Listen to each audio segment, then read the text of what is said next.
क्या है इस बार दिल्ली एमसीडी का चुनाव, क्यों इतना इसके इसकी कहानी होगी? थोड़ा सा ब्रीफ आप ये भी बता दें कि दिल्ली में पिछली बार तो 3 ये होती थी नगर पालिकाएं, इस बार सब मिला के एक कर दिया गया, इस वजह से इतना उत्साह है। नहीं, एक कारण नहीं है। असल में दिल्ली देश की राजधानी है, एक सबसे बड़ा कारण तो यही है कि इसके चलते चुनाव हाई हर बार होता है। और हर बार कुछ संयोग ऐसा है कि कोई ना कोई चीजें, ये थोड़ी सी पीछे मैं जाना चाहूंगा। जब राजीव गांधी केंद्र में प्रधानमंत्री थे तो उन्होंने 73वें संविधान और 74वें संविधान संशोधन के जरिए ग्राम पंचायतें और नगर निगम का पुनर्गठन कराया था। उसके बाद जो भी चुनाव हुए उसमें हर बार संयोग से बदलाव यहाँ होता रहा, पहले भी होता रहा है कांग्रेस भाजपा में। उसके बाद यहाँ एक परिवर्तन ये बड़ा ये हुआ कि शीला दीक्षित की सरकार लगातार 3 टर्म शीला दीक्षित मुख्यमंत्री बने और दिल्ली के करीब 87% इलाके में समानांतर सरकार है। दिल्ली को समझने में थोड़ा सा ये उलझन है कि नगर निगम, दिल्ली विधानसभा और केंद्र की जो स्वशासी इकाइयां हैं उनमें कहां कहां ये लंबी चर्चा हो जाएगी। लेकिन मूल बात यह है कि 87% जो नगर निगम का इलाका है वही दिल्ली सरकार का इलाका है। तो एक पैरेलल सरकार जो चलती है और शीला दीक्षित ने इसको खत्म करने के लिए या बाकी राज्यों में जिस तरह से विधानसभा के अधीन नगर निगमें होती हैं करने के लिए उन्होंने कई प्रयास किए, लेकिन वो प्रयास सफल नहीं हुआ। पहला प्रयास तो उन्होंने ये किया कि सीटें जो थी वो 134 से 272 कराई। कई कमिटियां बनाई पुनर्गठन के लिए, उसकी बात मानी नहीं गई, बाद में माना गया तो दूसरे चुनाव में 3 नगर निगम बने। 3 नगर निगम बनने के बावजूद वो चीजें वो नहीं करा पाई जो वो चाहती थी। तो फिर उसके बाद से और बड़ा एक परिवर्तन हुआ। संयोग ये हुआ कि तीनों तरह के प्रयोग के बावजूद वोट 36% ही मिले, लेकिन हर बार भाजपा जीतती गई। अब जब आम आदमी पार्टी दिल्ली विधानसभा में लगातार 2 बार, पहली बार तो 2013 में उन्हें कम सीटें मिली थी, लेकिन उसके बाद जो विधानसभा के चुनाव हुए 2015 और 2020 में, उसमें उन्हें प्रचंड बहुमत मिली। और उस प्रचंड बहुमत के बाद आम आदमी पार्टी को एक कसक रह गई कि नगर निगम वो नहीं जीत पाए 2017 का। इस बार वो पूरी तैयारी से नगर निगम चुनाव लड़ने वाले हैं, ऐसा कई साल से चल रहा था। जैसा आपको जानकारी है, जिस दिन 5 राज्यों के विधानसभा चुनाव के नतीजे घोषित होने वाले थे, उससे एक दिन पहले नगर निगम चुनाव के लिए नोटिफिकेशन होना था और उसी दिन ये मैसेज आ गया कि केंद्र सरकार बदलाव कर रही है। इसको तरह तरह से लिया गया और बदलाव में ये हुआ कि 272 3 नगर निगमों को एक कर दिया गया और 272 सीटों को 250 कर दिया गया।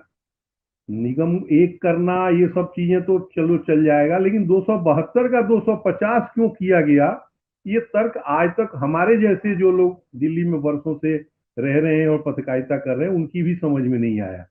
क्योंकि 272 का लॉजिक ये था कि 70 विधानसभाएं हैं, उसमें से 2 विधानसभा ऐसी हैं जहां नगर निगम की सत्ता नहीं है, एनडीएमसी है और दिल्ली छावनी है। बाकी विधानसभा के नीचे औसत 4 सीटें हो, ऐसा करके 272। अब 250 किस आधार पर किया गया है तो करने वाले जाने, लेकिन उससे जो अभी डिलिमिटेशन में जो कंफ्यूजन हुआ, वो कंफ्यूजन ये हुआ कि सीटें कहीं 3 बन गई, कहीं 7 बन गई और ये कंफ्यूजन बाद तक चलेगा। इसका लाभ कितना भाजपा को मिलेगा इस बदलने का, ये तो चुनाव के नतीजे बताएंगे। लेकिन आम आदमी पार्टी के जो चुनाव की तैयारी पर इसका कोई असर नहीं पड़ा और वो अच्छी तरह से चुनाव तैयारी करके इस बार वो भाजपा से भिड़ने की तैयारी में है। और आम आदमी उत्साह में इसलिए भी ज्यादा है कि उस कांग्रेस धीरे धीरे घटते घटते घटते घटते 4% 3% पर पहुंच गई है। तो ये माना जाता है कि सीधी फाइट अगर पहले कांग्रेस भाजपा में होती थी तो कांग्रेस जीतती थी। अब की सीधे फाइट अगर होगी आम आदमी और भाजपा में तो आम आदमी न कहीं जीत जाए। इसलिए जो आप कह रहे हैं, मैं उसको सीधे उस तरह से नहीं कहूंगा कि केजरीवाल बनाम नरेंद्र मोदी चुनाव हो रहा है, लेकिन जो वातावरण बना दिया गया दिल्ली में, उससे ऐसे ही लगता है। क्योंकि इसको इतना प्रेस्टिजियस चुनाव, जबकि आप सबकी जानकारी में है कि दिल्ली में किसी को सबसे ज्यादा जो पावर है वो केंद्र सरकार के पास है। अभी जो बदलाव किया गया एक्ट में, जिसके तहत ये 250 सीटें बनी है, उसके बाद तो नगर निगम के भी सारे अधिकार केंद्र सरकार ने अपने पास रख लिए। दिल्ली विधानसभा के पास आपको पता ही है कि आधी अधूरी सत्ता है, अफसरशाही उसके अधीन नहीं है, जमीन नहीं है, पुलिस नहीं है, बहुत सारी चीजें, इसलिए केंद्र सबसे ताकतवर है। बावजूद इतना इसको हाइक देने का बहुत कोई कारण अतिरिक्त दिखता नहीं है।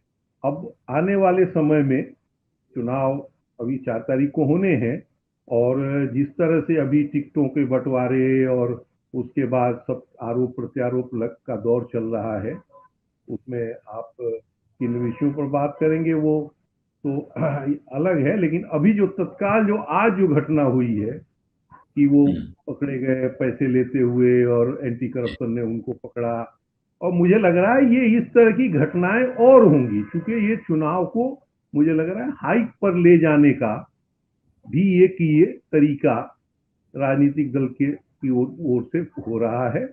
और इसमें कांग्रेस अभी तक कहीं दिख नहीं रही है, तो आम आदमी, और जाहिर तौर से जब इस तरह के चुनाव होंगे तो ये कहा जाएगा कि प्रधानमंत्री मोदी और जो आम आदमी पार्टी के सबसे बड़े नेता हैं अरविंद केजरीवाल, उनके बीच में चुनाव हो रहा है। तो अभी तो यही सब लग रहा है। अब बाकी अब देखिए कि इसमें और क्या आने वाले समय में बदलाव होता है। वो अपने को कट्टर ईमानदार कह रहे हैं, उनको बेईमान साबित करने के लिए सारी कोशिश भाजपा की ओर से चल रही है, और वो भाजपा को बदनाम करने के लिए और कोई कसर वो छोड़ने को तैयार नहीं है।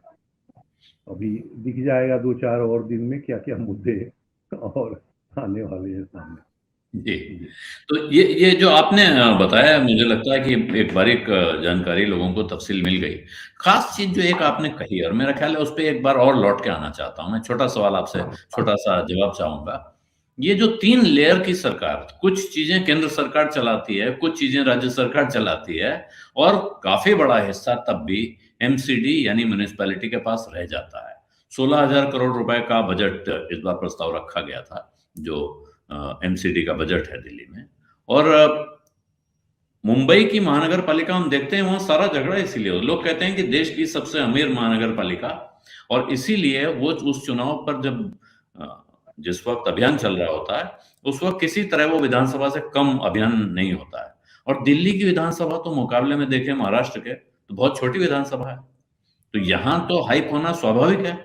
लेकिन पिछले 15 साल में एमसीडी ने किया क्या है?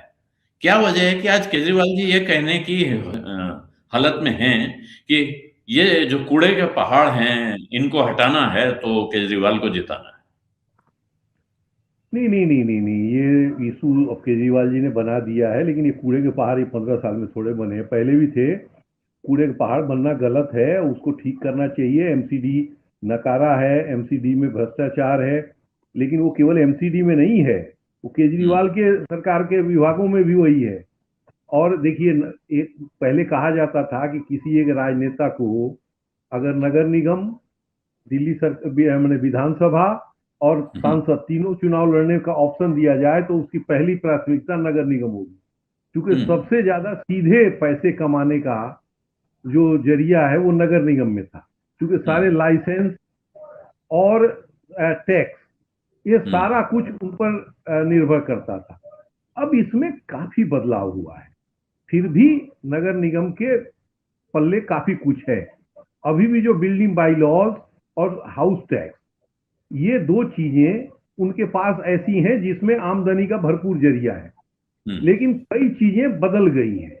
और बदलने का लाभ ये हुआ है कि जैसे दिल्ली सरकार का बजट सरप्लस है, उसका कारण ये है कि यहाँ रेवेन्यू भरपूर है। जीएसटी जो दिल्ली में प्रोडक्शन नहीं होता, आप तो दिल्ली के जानकार हैं, दिल्ली डिस्ट्रीब्यूशन करेक्टर का है, बाहर से सामान आता है बाहर जाता है। आलू उत्पादन उत्तर प्रदेश में हुआ और चला गया महाराष्ट्र, लेकिन टैक्स दिल्ली को मिला।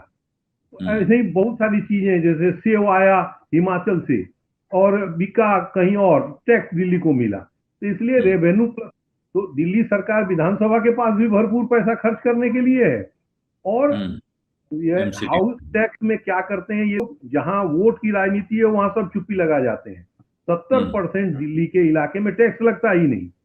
वो अनऑथराइज कॉलोनी में टैक्स नहीं लगता, गाँव में टैक्स नहीं लगता, टैक्स लगता है अमीरों को। और इन नाम पर जो ढंग से जिन्होंने घर नियम कानून से बनाया है, वहां अब यूनिट एरिया इन्होंने लागू कर दिया। उस यूनिट एरिया के नाम से, जो आपने पढ़ा होगा या आप जानकार हैं कि जो 3 नगर निगम बनी, उसमें केवल एक ही नगर निगम जो साउथ दिल्ली थी, जो अमीर थी, जो अपने वो अमीर थी में जादू मंत्र से नहीं, क्योंकि उस इलाके में यूनिट एरिया में इतने कर थे कि उस कर से वो अमीर बन गई थी, और उसी में फिर चोरी और हेरा फेरी होती है। तो अभी भी वो इन्होंने स्कोप बना रखा है। और जैसा आप कह रहे हैं कि मुंबई नगर पालिका काफी अमीर है, यहाँ ये अमीर है और करने के किसी को दिलचस्पी नहीं है, कमाने में सबकी दिलचस्पी है।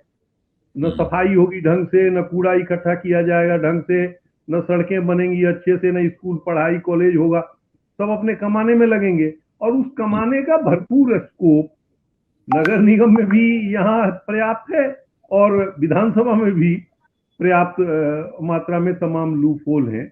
इसलिए मान लीजिए जैसे डीडीए केंद्र सरकार के 16 आने अधीन है, सबसे अमीर, अगर उस तरह से आप देखें तो देश की सबसे अमीर संस्था अगर कोई होगी तो वो डीडीए होगी, जिसके पास सबसे ज्यादा प्रॉपर्टी है।